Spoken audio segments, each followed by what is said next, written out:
Ladies and gentlemen, we have our first class of babies. What am I talking about? Have I gone mad? No. We got a class action certification of all babies born since February that Judge LaPlante up in New Hampshire has just certified as a way to turn the tables of the United States Supreme Court and defend this country from a rogue, out-of-control Donald Trump. He just issued the first class action of babies and a preliminary injunction to go with it to block Donald Trump's executive order from going into effect on the 27th of July, which would rip away birthright citizenship, that precious gift, from everybody born since the executive order was issued if their mother is not a legal resident or a U.S. citizen.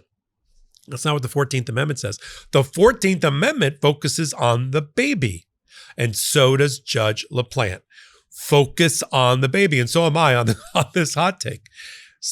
Focusing on the babies and defining the class as the babies and not the parents solves a lot of problem for Judge LaPlante, and I congratulate him for solving that Rubik's Cube. It'll probably be used now, if they're smart, by judges like Judge Boardman this week, who's got a very similar case down in Maryland. LaPlante, who is a Bush Republican nominee, has been struggling with this issue since he issued a temporary restraining order recently. What he did here was say this was not a close call. He had a hearing on Thursday, today, in court. So this is not a close call. I'm not saying the government's arguments are frivolous. I'm just saying they're not persuasive. This is a precious gift of citizenship. There is irreparable harm by ripping it away. You are misinterpreting the U.S. Constitution, the 14th Amendment, and Supreme Court precedent.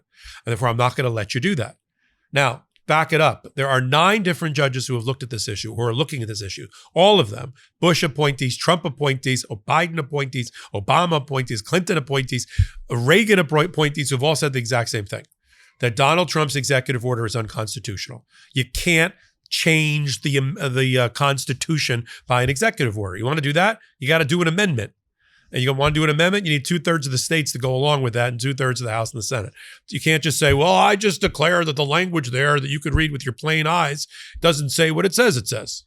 That's not how that works. So he's always been losing on the substance of the executive order. The problem is the procedure. Got kind of wrapped around our axle, or at least the Supreme Court has, on procedure. They kept kicking the cases back and finally declared about 12 days ago in a case we call CASA Incorporated, the 6-3 MAGA majority said, we don't like nationwide injunctions. We're not taking a position about birthright citizenship. That's not before us right now, but we don't like nationwide injunctions being issued by federal judges, effectively saying the only people that can issue a nationwide injunctions is the United States Supreme Court, except they had some carve-outs. 2 carve-outs in particular are important here. If a lot of states get together and they're the plaintiff, it's probably okay based on the Supreme Court precedent to issue a nationwide injunction. But if you have individual plaintiffs like you have in this case before Judge LaPlante, then the Supreme Court had the solution in its own order. And if you read Justice Kavanaugh's concurrence or Justice Sotomayor's dissent, which was use the class action. In fact, Sotomayor said, hurry up.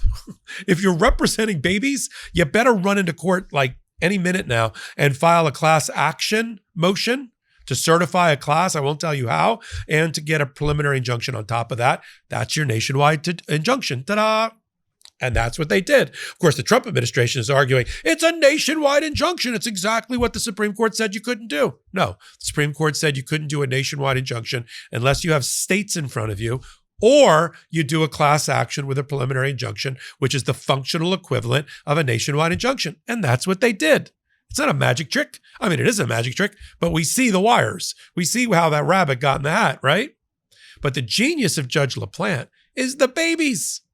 Just as the statute, just as the amendment, the 14th Amendment focuses on the birth, right? Not the parent, the child who hits U.S. soil with a U.S. birth certificate.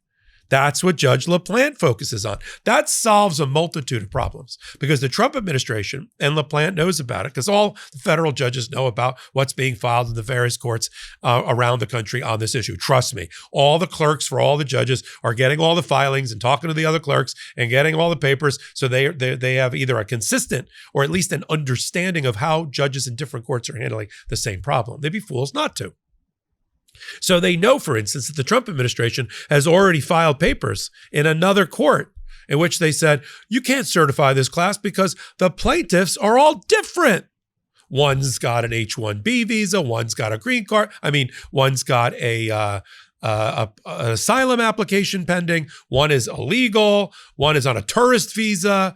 One is undocumented, whatever. So how would you solve that? Well, I already argued in another hot take, knowing class action work, you could divide them into subclasses and have each plaintiff represent one of those subclasses. That solves the problem. This plaintiff represents the H-1Bs.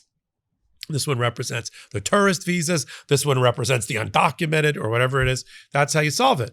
But LaPlante came up with a better way. Throw that out.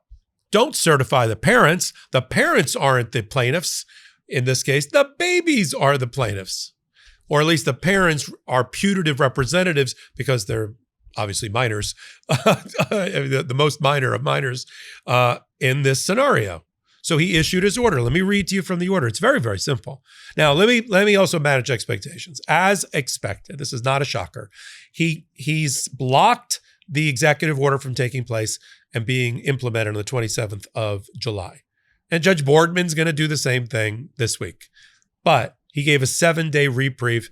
His order will not go into effect to give Trump administration 7 days to file their inevitable appeal. By the time this goes up on as quickly as we're going to get it up here on the Legal AF channel, they're going to appeal like tonight, tomorrow morning. 1 page, that's all you need, 1 line appeal. First Circuit Court of Appeals for New Hampshire, then it can roll over to the United States Supreme Court after that, if they're interested in it, which they will be. So I don't know if it's going to be this case or the Boardman case. One of these cases is going to get to the Supreme Court probably this summer, at the latest at the beginning of the term in October. But here's what the judge wrote, and we'll post this on Substack for Legal AF so you can read it for yourself as well. Order granting petitioner's motion for class-wide preliminary injunction. The court finds that the class petitioners have demonstrated likelihood of success on the merits of their claims. The class petitioners are likely to suffer irreparable harm, that the potential harm to the class, if the order is not granted, outweighs the potential harm to respondents. Pursuant to the rules, this court orders, and then he lists all of the different sub-agencies and agencies of the federal government who are blocked to stop them from recognizing the executive order with a 7-day stay of the preliminary injunction pending appeal. That's what happened. Judge Boardman will now read this at her law clerks, and she will, after this week, there's some more briefing that she's waiting on. She will then make her ruling. She's waiting for some briefing about class certification in her courtroom. The Ninth Circuit is struggling with their case out of Judge Coffenor, who issued the first preliminary injunction within days of the administration up in Washington State, in Seattle. And they've asked for additional briefing about the impact of the Supreme Court ruling from 13 days ago. That case is called CASA Incorporated. So this is how the different courts are getting and solving for the Rubik's Cube of how to block Donald Trump's Roe behavior. So we're watching the creativity of federal judges on the same topic and how they reach a solution and solve for the equation of how to stop Donald Trump's abuse of power. And I compliment Judge LaPlante. I think he's exactly right to focus not on the parents, but on the babies, consistent with the 14th Amendment. If I were a betting person, I would think his case will be the first case in the United States Supreme Court.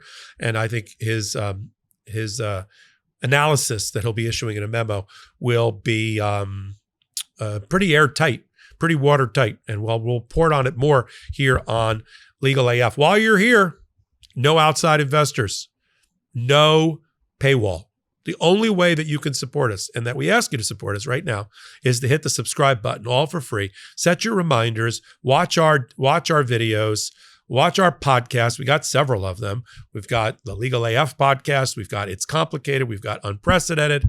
We've got Pragmatic Optimists. We've got Civil Action, Court Accountability Action, Shan Wu, Dina Dahl, you name it. We've got a series of playlists and podcasts that you'll find right up your alley. And then you can also help us by joining the Legal AF Substack, also for free, where you can read things like I just read out loud to you, but you can see it for yourself. All the filings at the Supreme Court and in the other courts as well, and orders that come out of there. So until my next report, I'm Michael Popok. I'm Michael Popok, and I got some big news for our audience. Most of you know me as the co-founder of Midas Touch's Legal AF. and the Legal AF YouTube channel, or as a 35-year national trial lawyer. Now, building on what we started together on Legal AF, I've launched a new law firm, the Popok Firm, dedicated to obtaining justice through compassionate and zealous legal representation. At the Popok Firm, we are focused on obtaining justice for those who have been injured or damaged by a life-altering event, by securing the highest dollar recoveries. I've been tirelessly fighting for justice for the last 35 years, so my own law firm organically building on my Legal AF work just feels right. And I've handpicked a team of top-tier trial fighters and settlement experts throughout all 50 states known as big auto injury attorneys who have the know-how to beat heartless insurance companies, corporations, government entities, and their attorneys. Big Auto's attorneys working with my firm are rock stars in their respective states, and collectively responsible for billions of dollars in recoveries. So if you or a loved one have been on the wrong side of a catastrophic auto, motor vehicle, rideshare, or truck accident, suffered a personal injury, or been the victim of medical malpractice, employment harassment or discrimination, or suffered a violation of your civil and constitutional rights, then contact the Popok Firm today at 1-877-POPOK-AF or by visiting my website at www.thepopokfirm.com and fill out a free case evaluation form. And if we determine that you have a case and you sign with us, we don't get paid unless you do. The Popok Firm, fighting for your justice every step of the way.